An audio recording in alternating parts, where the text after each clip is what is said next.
Hey survivalists, Malcolm here, Survival Know-How. Today I'm going to be doing a quick field test of an item that we got in Mission 20's Battlbox, and it really caught my interest. Now when I first saw this item in the Battlebox, I literally laughed at it. I thought it was kind of a ridiculous concept, but the more I started thinking about it, the more value I saw in what this item can provide you. And that is Smith's Tinder Maker. So the reason I literally laughed at it is because this is essentially just a small cheese grater. And it comes with a ferro rod and a striker and a small container to hold it all. And so the reason why I see a lot of value in this, because I typically bring some kind of tinder with me or some kind of fire starter with me when I go camping, just to help me out get that initial flame going.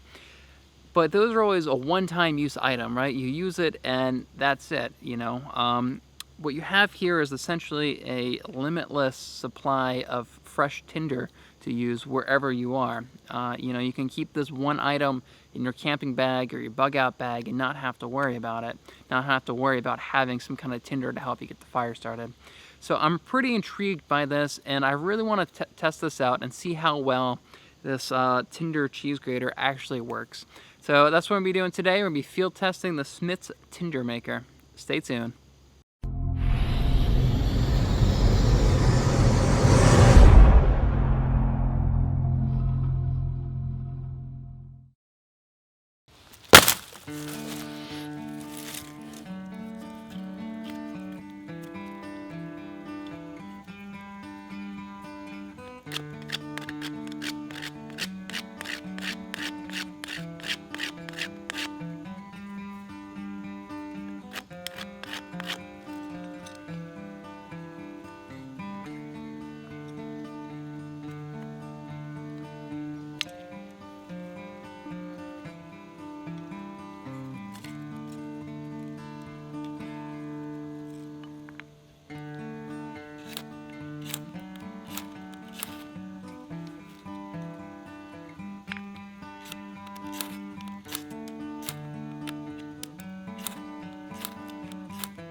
So overall, I am very impressed with Smith's Tinder Maker. Within a matter of a few minutes, I had a pile of tinder there, and I had a flame coming out of it.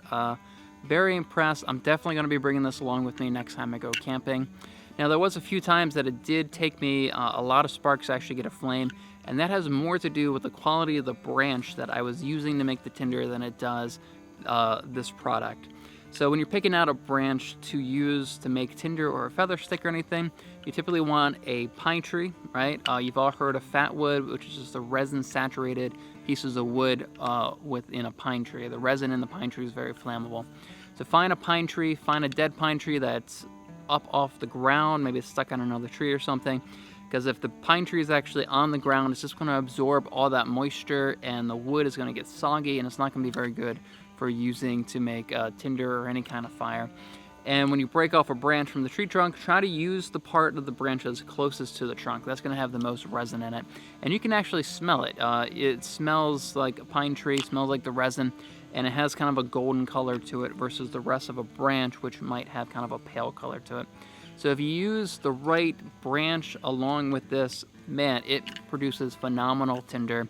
And I was very impressed with how quickly I could get a substantial pile with literally about 30 seconds of grinding away here, and I had a pretty substantial pile that was more than big enough to help me get a fire started.